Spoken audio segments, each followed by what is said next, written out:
إن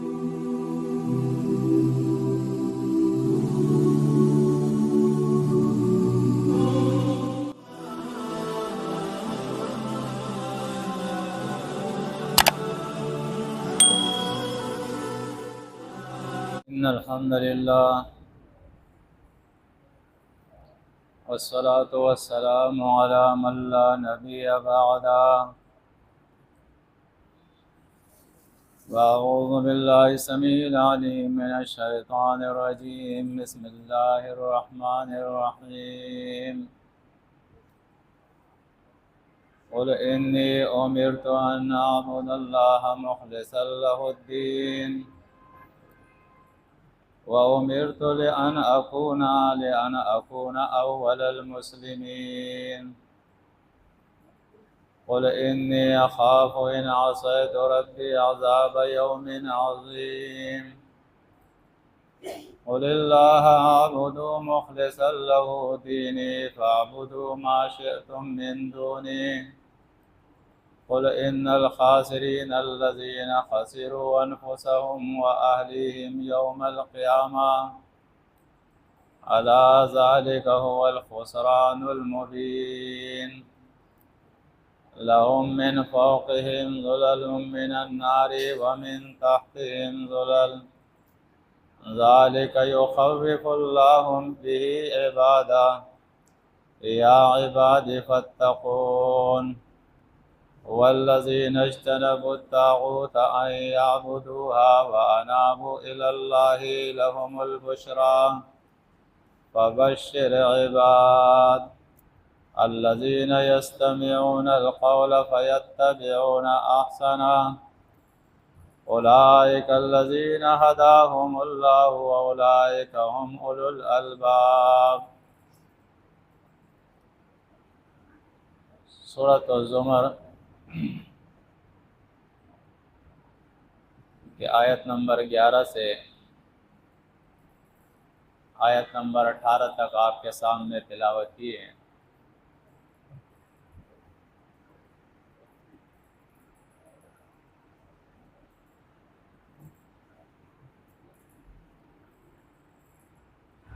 اللہ اپنے نبی سے فرماتا ہے قل میرے نبی ان سے کہہ دو انی امرت ان اعبد اللہ مخلصا لہ الدین، مجھے حکم دیا گیا ہے ان اعبد اللہ کہ میں ایک اللہ کی بندگی کروں، اس کی غلامی اختیار کروں. اس طریقے سے مخلصا لہ الدین،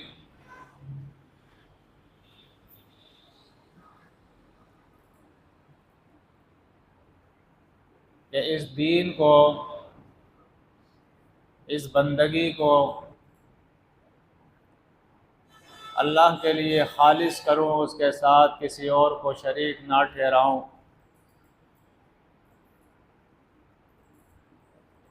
وَأُمِرْتُ لِأَنْ أَكُونَ أَوَّلَ الْمُسْلِمِينَ، اور مجھے اس بات کا بھی حکم دیا گیا ہے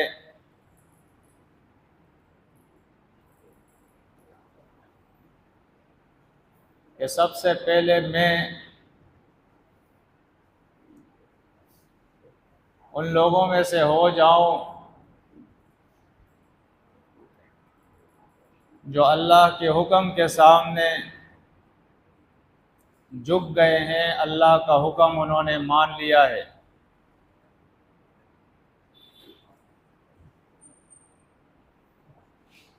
اور یہ بات میں نے اس لیے مان لی قل انی اخاف ان عصیت ربی عذاب یوم عظیم،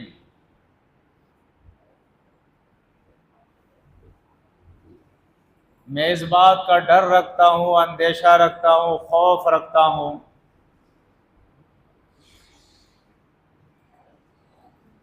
کہ اگر میں نے اللہ کا حکم نہیں مانا اور اس کی نافرمانی اختیار کی دنیا کے اندر،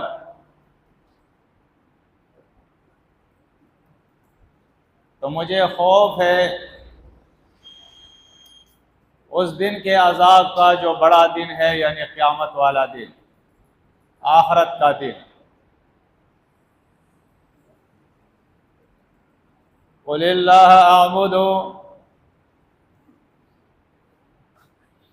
تو اے رسول آپ اعلان کر دیں ان کے سامنے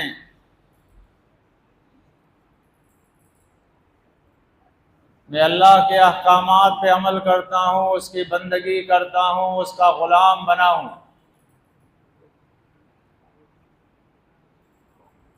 غلام سے مراد، کیونکہ میں اردو میں تقریر کر رہا ہوں تو اردو والا غلام۔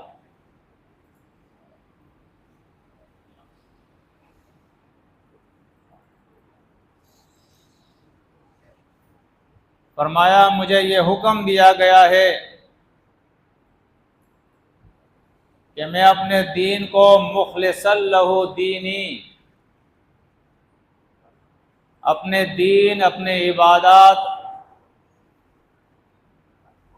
اس کو اللہ کے لیے خالص کر دوں، اس کے اندر کسی اور کو شریک نہ ٹھہراؤں۔ فَاعْبُدُوا مَا شِئْتُمْ، تم کس کا قانون ماننا چاہتے ہو، کس کے حکم کو ماننا چاہتے ہو، کس کے سامنے جھکنا چاہتے ہو، یہ تمہاری مرضی ہے، من دونہ، اللہ کے علاوہ۔ دنیا میں جو نظام تمہیں پسند ہے وہ اختیار کر لو، جس کے سامنے تم جھکنا چاہتے ہو جھک جاؤ، جس سے تم خوف کھانا چاہتے ہو کھاؤ، اور جس سے تم طمع رکھنا چاہتے ہو طمع رکھو۔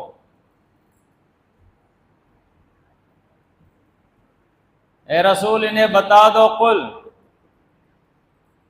ان الخاسرین الذین خسروا انفسهم واہلیہم یوم القیامہ، دنیا کا نقصان اصل نقصان نہیں،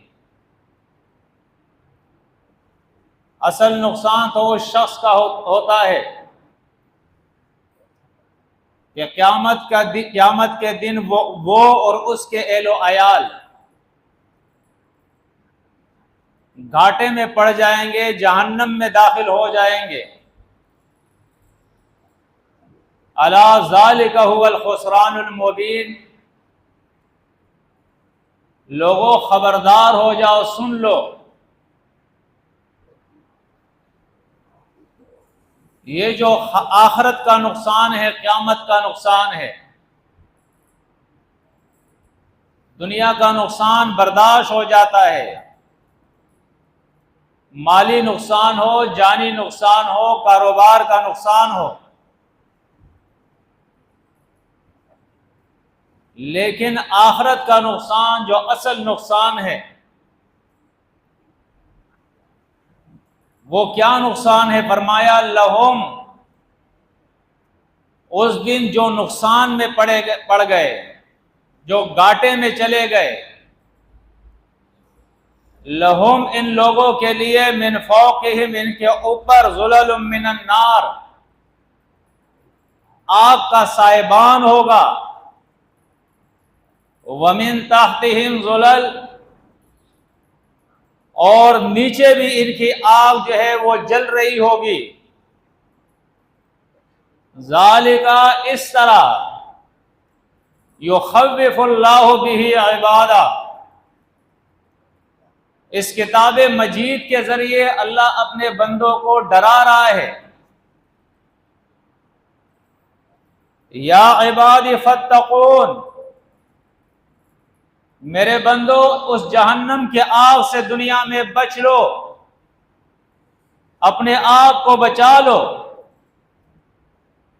اور آگے کی آیت پھر حق اور باطل کے اندر فرق پیدا کرتی ہے، اہل جنت اور اہل جہنم کو الگ کرتی ہے، ایمان اور کفر کا فرق پیدا کرتی ہے۔ فرمایا والذین اجتنبوا الطاغوت ان یعبدوها وانابوا الی اللہ لہم البشری فبشر عباد، اور وہ لوگ جو طاغوت سے اپنے آپ کو بچا لے، اجتناب کر لے، ان یعبدوہا یعنی اس بات سے اپنے آپ کو بچا لے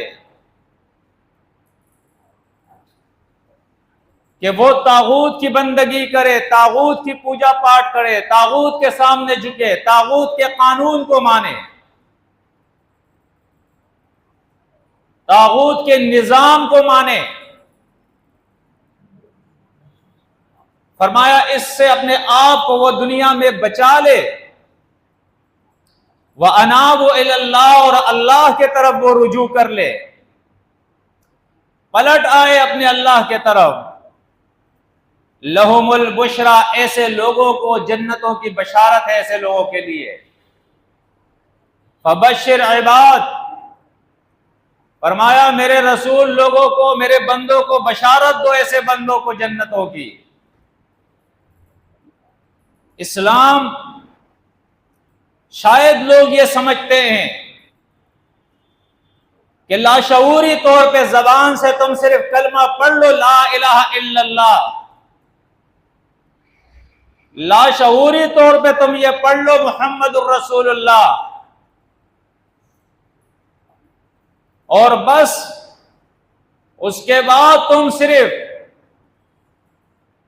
پنج وقتہ نماز ادا کر لو، اور وہ بھی لاشعوری طور پہ، اور لاشعوری طور پہ قرآن اٹھا کے اس کی تلاوت کر لو۔ جو نماز پڑھتے ہو اس کی سمجھ نہیں، جو قرآن پڑھتے ہیں اس کی سمجھ نہیں، جس دین کو اپنایا اس کی سمجھ نہیں، جو لا الہ الا اللہ پڑھا اس کی سمجھ نہیں، جو محمد الرسول اللہ پڑھا اس کی سمجھ نہیں، بس معاشرہ ہے۔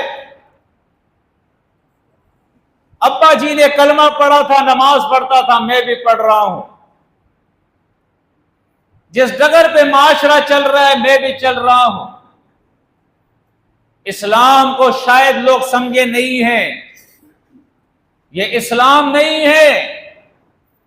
اگر یہ اسلام ہوتا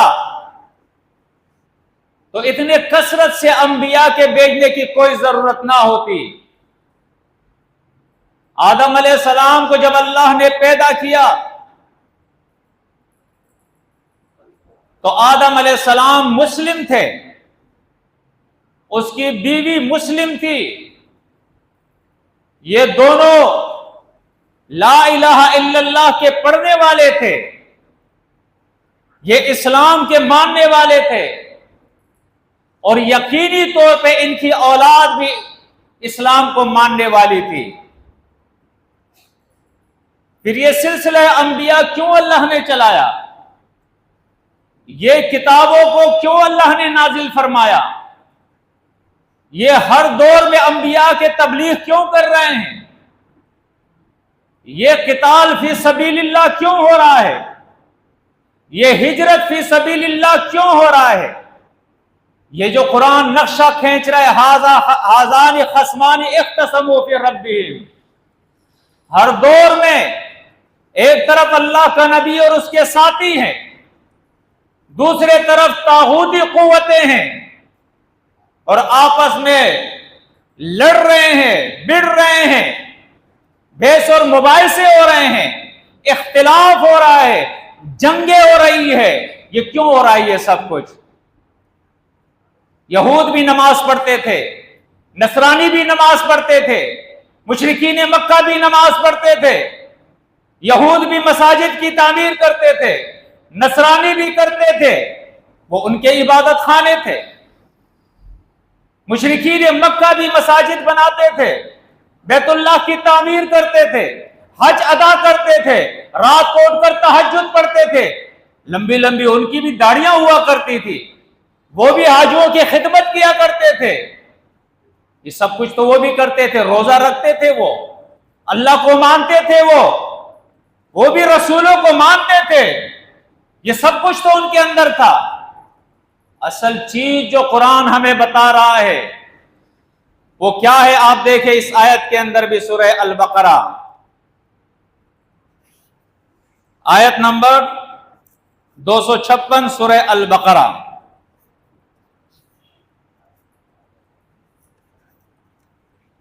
فرمایا لا اکراہ فی الدین، دین میں زبردستی نہیں ہے. یہ اللہ نے چھوٹ دی ہے انسانوں کو. فمن شاء فلیؤمن ومن شاء فلیکفر، جو چاہے وہ اللہ کی بات مانے اور جو چاہے نہ مانے، انکار کر دے. لا اکراہ فی الدین. آگے فرمایا قد تبین الرشد من الغی، اللہ رب العزت نے اپنے رائے ہدایت کو اپنے بغاوت سے بالکل الگ کر دیا ہے اور واضح طور پہ بتا دیا ہے کہ یہ میری رائے ہدایت ہے جو جنت کی طرف جا رہی ہے، اور یہ راہ بغاوت ہے جو جہنم کی طرف جا رہی ہے. اور یہ بالکل اللہ نے واضح کر دیا ہے. کل قیامت کے دن کوئی شکوہ نہیں کر سکتا ہے کہ اللہ مجھے تو معلوم نہیں تھا. اللہ نے بالکل واضح کر دیا ہے. کبھی آفاق اور انفس کے دلائل سے، کبھی وہی دلائل سے، کبھی حالات اور واقعات سے اللہ رب العزت نے یہ چیز بالکل واضح کر دی ہے کہ ہدایت کیا ہے اور اللہ سے بغاوت کیا ہے، اسلام کیا ہے اور کفر کیا ہے، توحید کیا ہے اور شرک کیا ہے، اہل جنت کون ہے اور اہل جہنم کون ہے. یہ بالکل اللہ نے یہ چیز واضح کر دی ہے. فرمایا فَمَن يَكْفُرْ بِالطَّاغُوتِ، جو بھی انکار کر لے اس راستے کا جو اللہ کی بغاوت کا راستہ ہے، اور اس راستے پہ جو بغاوت پہ اکسانے والے طاغوت ہیں، ان طاغوتوں کا انکار کر لے، وَيُؤْمِن بِاللَّهِ، اور اللہ کی بات مان لے، اللہ کی بات پر اعتماد اور یقین کر لے. فرمایا فَقَدِ اسْتَمْسَكَ بِالْعُرْوَةِ الْوُثْقَىٰ، اس نے ایک ایسا ہلکا تھام لیا ہے، ایک ایسی کڑی ہاتھ میں پکڑ لی ہے، لن فصام لها، کہ اس کا ٹوٹنا نہیں ہے، بلکہ ٹوٹنا تو چھوڑو اس کا چھٹکنا بھی نہیں ہے. انفصال کہتے ہیں عربی کے اندر. ایک چیز تو یہ ہوتی ہے کہ آپ کسی چیز کو بیچ میں سے توڑ دے اور دو حصے ہو جائے، یہ ٹوٹنا ہوتا ہے، الگ ہو گئے. لیکن انفصال عربی میں اس کو کہتے ہیں کہ مثال کے طور پہ آپ کی یا یہ آپ کا ہے، یہ کونی میں ٹوٹ جائے، یہ جوڑ آپ کا بالکل الگ ہو جائے، لیکن اوپر کی کھال ہے، لہذا آپ کا ہاتھ ایک دوسرے سے الگ نہیں ہوگا، چھٹک جائے گا، الگ نہیں ہوگا. یہ انفصال اس کو کہتے ہیں. یعنی ٹوٹنا تو درکنار کی بات ہے، چھٹکنا بھی نہیں ہے. اس میں اتنی گنجائش بھی نہیں ہے کہ وہ شخص اس کے اندر کوئی تھوڑی سی بھی یعنی کمزوری پیدا ہو جائے، تھوڑی سی کمزوری. کیونکہ یہ ہاتھ اگر یہاں سے اس کونی کے اندر اس کا جوڑ الگ ہو جائے تو اس ہاتھ سے پھر آپ کام نہیں کر سکتے ہیں، یہ آپ کو پریشان کرے گا، یہ لٹکتا رہے گا. فرمایا اللہ کی رسی وہ ہے وَمَن يَعْتَصِم بِاللَّهِ فَقَدْ هُدِيَ إِلَىٰ صِرَاطٍ مُسْتَقِيمٍ، اور جو اللہ کے اس رسی کے اوپر جو اس حلقے کو تھام لے گا تو یہ گارنٹی ہے کہ وہ جنت کے راستے کے اوپر چلے گا، اور ایسا چلے گا لن فصام لها، کہ اس کے اندر کسی قسم کی کوئی کمزوری بھی نہیں آئے گی، کوئی نقص بھی پیدا نہیں ہوگا، کوئی خطرہ بھی پیدا نہیں ہوگا، اس راہ پہ وہ چل پڑے گا. فرمایا واللہ سمیع علیم، اللہ سننے والا اور خوب جاننے والا ہے. اس آیت پہ تھوڑا سا غور کریں. یہ آیت ہے اس کلمے کی تشریح جو ہم روزانہ پڑھتے رہتے ہیں لیکن لاشعوری طور پہ لا الہ الا اللہ، لا الہ الا اللہ، میرا مولوی بھی پڑھتا ہے، میرا پیر بھی پڑھتا ہے، میرا چیف جسٹس بھی پڑھتا ہے، میرا چیف آرمی بھی پڑھتا ہے، میرا وزیر اعظم بھی پڑھتا ہے، میرا صدر بھی پڑھتا ہے، میری عوام بھی پڑھ رہی ہے لا الہ الا اللہ، لیکن اوپر سے نیچے تک سمجھ نہیں ہے کہ لا الہ الا اللہ میں ہم کیا پڑھ رہے ہیں، سمجھ نہیں ہے۔ لا الہ الا اللہ میں آپ پڑھ رہے ہیں کہ اللہ کے علاوہ کوئی الہ نہیں، کوئی الہ نہیں ہے۔ ان آیات کا آپ سیاق اور سباق ذرا دیکھیں۔ قرآن جو ہے یہ کتاب تدبر ہے، یہ تعویذوں کی کتاب نہیں ہے، یہ دموں کی کتاب نہیں ہے، یہ ختموں کی کتاب نہیں ہے، یہ ناظروں کی کتاب نہیں ہے، یہ صرف حفظ قرآن کے لیے نہیں آئی تھی، یہ کتاب تدبر کی کتاب ہے، یہ کتاب غور و فکر کی کتاب ہے، یہ کتاب سمجھنے والی کتاب ہے، یہ کتاب قانون کی کتاب ہے، یہ کتاب عمل کی کتاب ہے، یہ کتاب دستور کی کتاب ہے، یہ کتاب دنیا میں انقلاب لاتی ہے، یہ کتاب دنیا میں انصاف لاتی ہے، یہ کتاب باطل کا سر توڑتی ہے، یہ کتاب شرک کے پرخچے اڑاتی ہے، یہ کتاب شرک کے ایوانوں کے اندر زلزلہ برپا کرتی ہے۔ اس کتاب کو معمولی کتاب نہ سمجھو، یہ کتاب ایک انقلابی کتاب ہے۔ اس کے سیاق اور سباق کو آپ دیکھیں، بڑی مشہور آیت ہے، اس سے پہلی والی آیت الکرسی، اکثر لوگ اس کو حفظ کر لیتے ہیں، لیکن افسوس کہ آج ہمارے مولویوں نے ان عوام کی صحیح رہنمائی نہیں کی ہے، نہیں بتایا کہ اس آیت کرسی کی جو فضیلت ہے اس لیے ہے کہ یہ آیت شروع سے آخر تک توحید پر مبنی ہے، مشتمل ہے، اس میں بڑی توحید اللہ نے بیان کی ہے، انسان کا عقیدہ درست ہو جاتا ہے، شرک سے وہ چھٹکارا پا لیتا ہے۔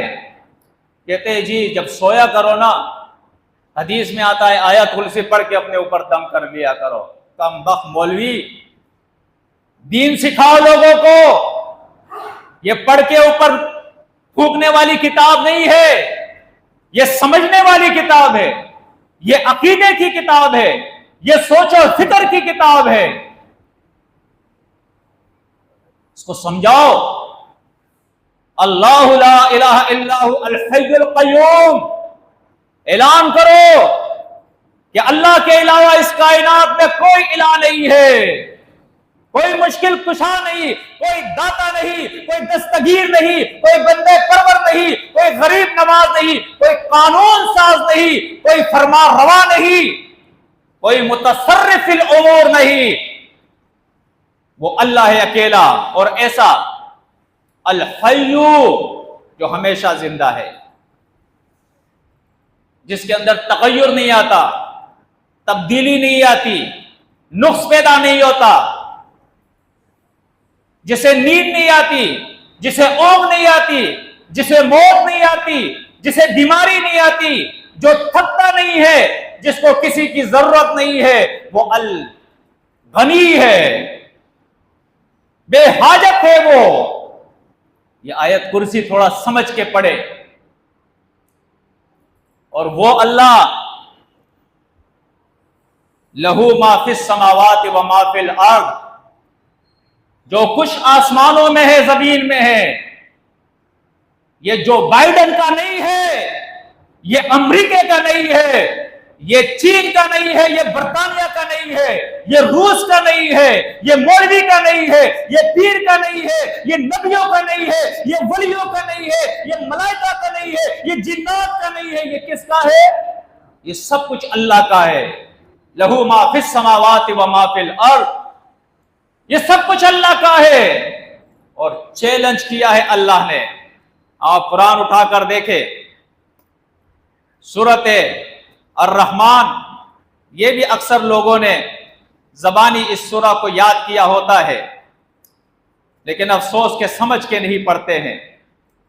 سورۃ رحمان کے اندر آپ دیکھیں، اللہ رب العزت چیلنج کرتا ہے آیت نمبر 33 کے اندر، یا معشر الجن والانس، اے جنات کی جماعت، جس کے بارے میں آج لوگوں کا عقیدہ ہے کہ بڑی طاقت ہے ان کے پاس، کہا او جنات کی جماعت، والانس، انسانوں کی جماعت، پاورفل انسان جو دنیا کے اپنے آپ کو جو کہتے ہیں ہم سپر طاقت ہے، چیلنج کرتا ہے اللہ، یا معشر الجن والانس ان استطعتم ان تنفذوا من اقطار السماوات والارض فانفذوا لا تنفذوا۔ فرمایا یہ زمین اور آسمان اللہ کہتا ہے یہ میرے ہیں، اگر تم اللہ کو نہیں مانتے، تم کہتے ہو یہ میرا ہے، میرا حکم چلے گا، لوگ میرے غلام ہیں، میرے سامنے جھکے، مجھ سے مانگے، تو اللہ چیلنج کرتا ہے اس آسمانوں اور زمین کے کناروں سے باہر نکل جاؤ، اس کے حدود سے باہر نکل جاؤ، اگر تمہارے اندر طاقت ہے۔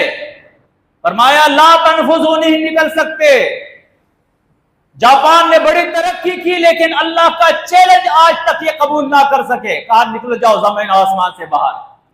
امریکہ نے بڑی ترقی کی، اسرائیل نے ترقی کی، برطانیہ نے ترقی کی، چین نے بڑی ترقی کی، آئندہ کا سپر طاقت ہونے کا وہ خواب دیکھ رہا ہے، لیکن اللہ کے چیلنج کو تمام وسائل کے باوجود جو اللہ نے مہیا کیے ہیں، اللہ کے چیلنج کو قبول نہیں کر سکے۔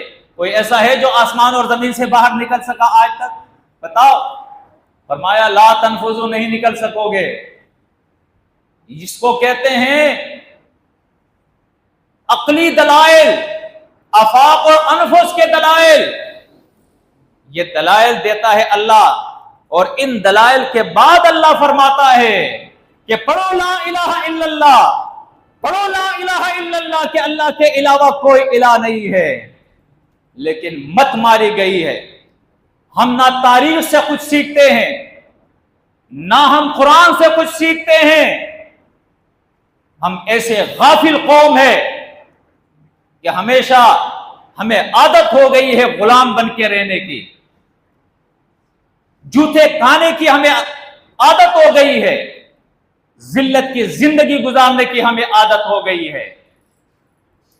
دیکھیں نبی کریم صلی اللہ علیہ وسلم، آپ سے پہلے بنی اسرائیل کا دور تھا،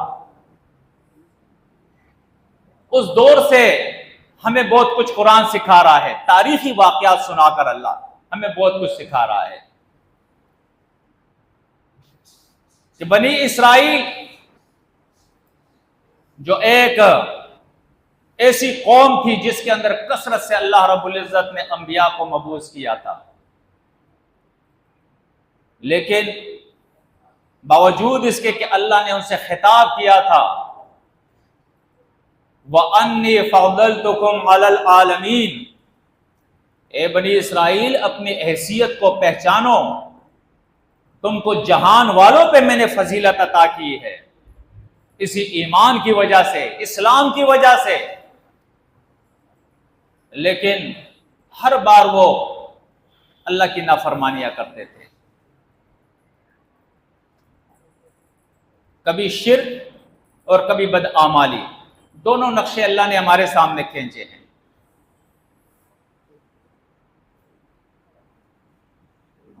اللہ نے فرمایا یوم سبت میں تم شکار نہ کرو، ہیلا کر کے انہوں نے شکار شروع کر دیا، اللہ کا حکم نہیں مانا۔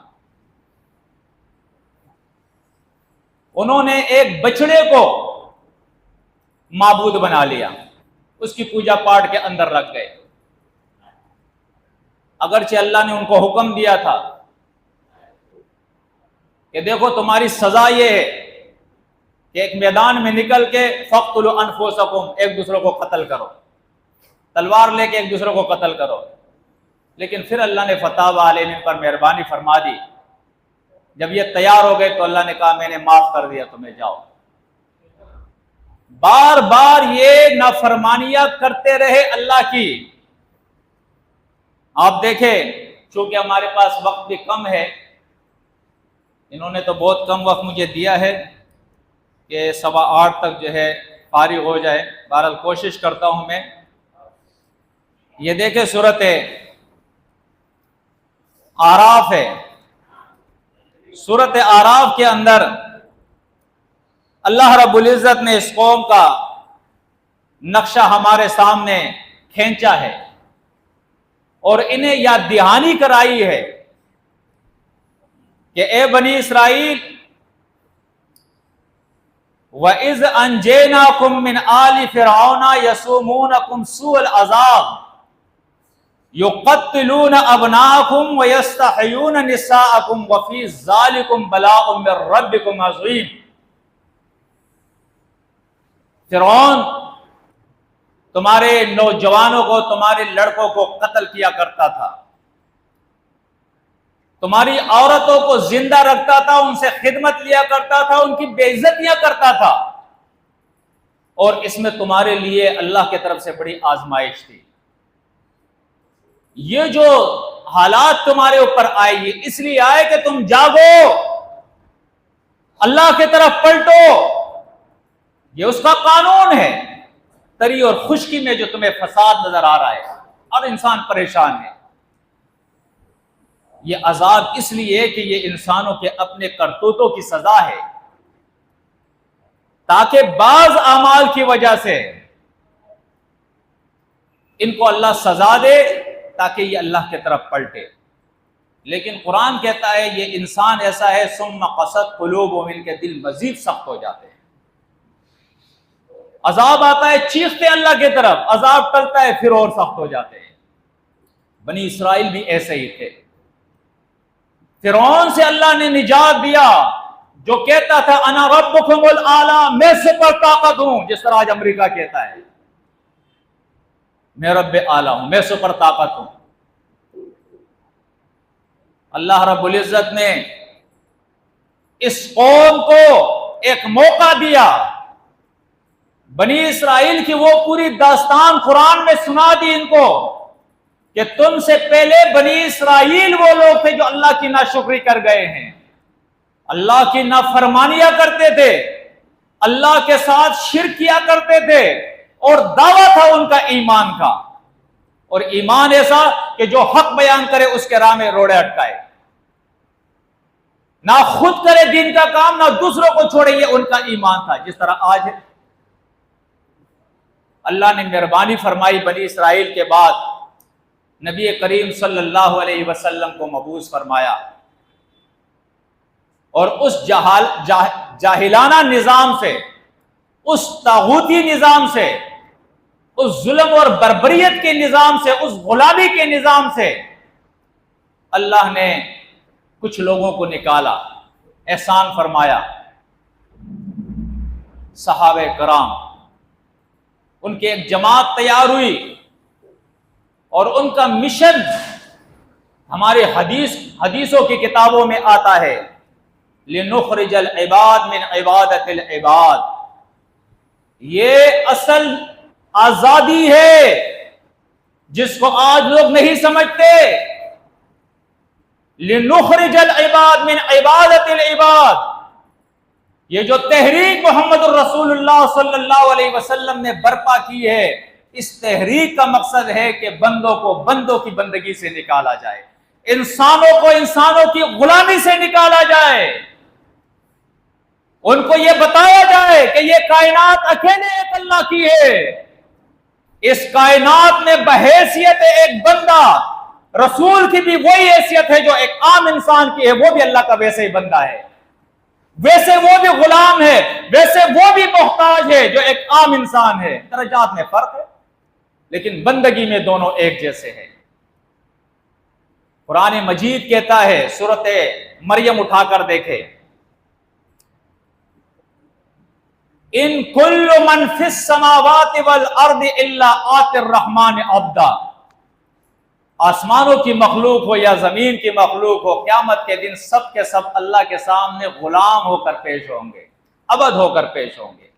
نبی بھی ہوں گے، ولی بھی ہوں گے، ملائکہ بھی ہوں گے، جنات بھی ہوں گے، ایک حیثیت ہے سب کی۔ انسانوں کو یہ بتانا ہے کہ تم سب اللہ کے محتاج ہو، فقیر ہو، سپر طاقت صرف ایک اللہ ہے، لا الہ الا اللہ، یہ انسانوں کو بتانا ہے۔ محمد الرسول اللہ صلی اللہ علیہ وسلم نے یہ مشن چلایا۔ آج ہماری آزادی کیا ہے؟ ہندوستان میں سے تھوڑا سا حصہ زمین کا کاٹ کے ہم ادھر آ گئے، ہم ناچ رہے، ہم آزاد ہو گئے، ہم ناچ رہے، جشن منا رہے۔ یوم آزادی، کون سی آزادی؟ کون سی آزادی؟ ہندوستان کا ہندو کھڑے بت کو پوج رہا ہے، وہ اپنے نیک لوگوں، جو ان کے اندر نیک لوگ ہیں، ان کی مورتیاں بناتے ہیں، بت بناتے ہیں، اور ان کا عقیدہ ہے کہ ان کے ارواح اس میں آتے ہیں، وہ ہمارا کام کرتے ہیں۔ بالکل ہو ان مسلمانوں کی طرح عقیدہ ہے۔ آپ سٹڈی کریں ان کی کتابوں کو، ان کے عقیدوں کو۔ مشرکین مکہ کا یہی عقیدہ تھا۔ بخاری کے اندر دیکھے، نوح علیہ السلام کی مشرک قوم کا یہی عقیدہ تھا، جہاں وہ 5 تن جو ان کے تھے، ود، یغوث، یعوق، سواع اور نصر، جس کا سورہ نوح میں بھی ذکر ہے، اور امام بخاری وہ حدیث لایا ہے، اللہ کے نبی نے اس کی تشریح فرمائی ہے کہ جہاں وہ بیٹھتے تھے، جب وہ وفات پا گئے، اس جگہ کو لوگوں نے تبرک کے طور پہ استعمال کرنا شروع کیا۔ پھر اس کے بعد جب وہ چلے گئے، دوسرے لوگ آ گئے، انہوں نے وہاں پوجا پاٹ شروع کر دی، ان کے بت بنا دے۔ ثم صورت تماثیلہم، یہ بت بعد میں بنائے ہیں، پہلے تو فلما ماتوا وقفوا علی قبورہم، اول جب وہ وفات پائے تو شروع میں ان کی قبروں کو بنایا، ان کی پوجا پاٹ شروع کی۔ اس کے بعد ثم صارت هذه الاوثان فی قبائل العرب، اور یہ آہستہ آہستہ ان کے بت اور صورتیں اور مورتیاں بنا کے، ان کی شکلیں، ان کی تصویریں بنا کر جگہ جگہ پورے عرب کے اندر پھیلا دی۔ یہ فلاں حضرت ہے، یہ فلاں بابا ہے، یہ فلاں بابا ہے، ان کی پوجا پاٹ شروع کر دی۔ اسلام کو سمجھو۔ آج وہ ہندوستان ہندو بت کی پوجا کرے اور تم قبروں کی پوجا کرو۔ یہ عبداللہ شاہ غازی ہے، یہ عبد القادر جیلانی ہے، یہ علی حجویری ہے، کوئی غوث اعظم ہے، کوئی داتا ہے، کوئی غریب نواز ہے، کوئی بگڑیاں بناتا ہے، کوئی کشتیوں کو پار لگاتا ہے، کوئی خالی جولیوں کو برتا ہے۔ جو عقیدہ ان کا، وہ عقیدہ تمہارا۔ کون سی آزادی ہے؟ کون سی آزادی ہے؟ اگر وہاں سیکولرزم ہے، جو ایک بے دینی نظام ہے، تو تمہارے ملک کے اندر جمہوریت ہے، جو ایک کفریہ نظام ہے۔ کیا تبدیلی تمہارے اندر آئی ہے؟ تم نے دھوکہ دیا ہے۔ لا الہ الا اللہ، پاکستان کا مطلب کیا؟ لا الہ الا اللہ، دھوکہ دیا ہے تم نے۔ لا الہ الا اللہ کا معنی تمہیں پتا ہے؟ تمہارا جج اللہ کے قانون پہ عمل کرے گا۔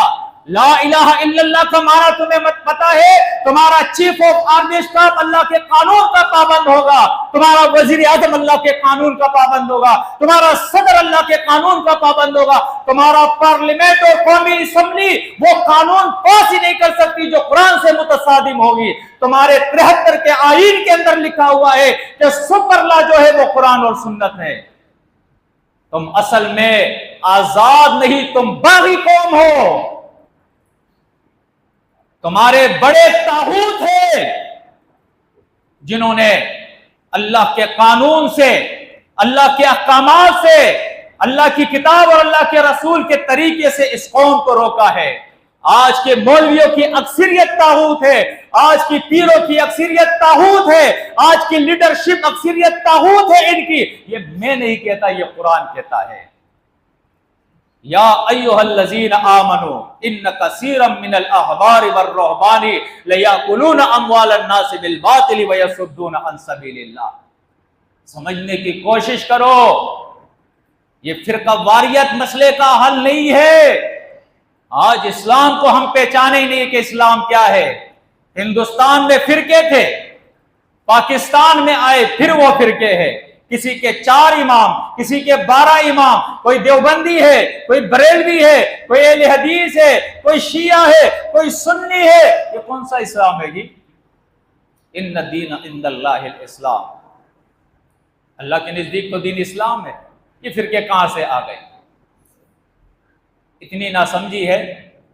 آج کی بات ہے، ایک شخص میرے دکان پہ آیا، اس سے بات ہو رہی تھی، میں نے کہا اللہ کا رسول دیوبندی تھا؟ کہا ہاں اللہ کا رسول دیوبندی تھا۔ آپ سنیں کیوں اس طریقے سے لوگوں کو یہ تعلیم دی گئی ہے کہ اہل دیوبند حق ہے، وہ کہتا ہے اہل بریلوی حق ہے، بریلوی مسلک حق ہے، وہ کہتا ہے اہل حدیث حق ہے۔ ارے ختم کرو ان فرقوں کو، اسلام حق ہے، تمہارے یہ مولوی پیر، یہ لیڈرشپ، یہ حق نہیں ہے، اللہ کا رسول حق ہے، اللہ کا رسول ہے وہ۔ تم نے کلمہ پڑھا لا الہ الا اللہ محمد رسول اللہ، جب تک یہ فرقہ واریت رہے گی، جب تک یہ سیاسی جماعتیں رہے گی، جب تک یہ لسانی جماعتیں رہے گی، جب تک یہ جاگیردارانہ نظام رہے گا، جب تک یہ سرمایہ دارانہ نظام رہے گا، جب تک اس ملک میں یہ جمہوریت رہے گی، جب تک یہ طاغوتی نظام یہاں چلتا رہے گا، یہ سمجھ لو کہ خیر اور برکت یہاں نہیں آ سکتی ہے۔ آزادی نہیں ہے یہ میرے بھائیوں، آزادی یہ ہے کہ تمام باطل الہوں سے تمہاری جان چھوٹ جائے اور ایک اللہ پر ایمان لے آؤ، پھر تمہاری زندگی اللہ کے حکم کے مطابق اور اس کے رسول کی سنت کے مطابق گزرے، یہ آزادی ہے، اس کو آزادی کہتے ہیں۔ یہ آزادی نہیں ہے میرا جسم میری مرضی، تمہاری عورتیں روڈوں پہ ناچے، میرا جسم میری مرضی پلے کارڈ اٹھا کر ببانگے بول ہوتا ہے میری مرضی، میرا جسم ہے، میری مرضی ہے، یہ اسلام ہے، یہ آزادی ہے؟ یہ اللہ کا تم شکر ادا کر رہے ہو؟ 14 اگست کو تمہارے بچے، تمہارے جوان روڈوں پہ نکلتے ہیں، سلینسر نکال کے اپنے بائکوں کی، لوگوں کو پریشان کرتے ہیں، ناچتے ہیں، ڈول بجاتے ہیں، یہ کوئی اسلام ہے؟ اس کو آزادی کا نام دو گے تو تمہارا پورا معاشرہ کرپٹ ہو گیا ہے، تمہارے تمام کے تمام جو لیڈرشپ ہے وہ کرپٹ ہو گئے ہیں، تمہارا نظام اور تمام ادارے کرپٹ ہو گئے ہیں۔ کون سی آزادی ہے؟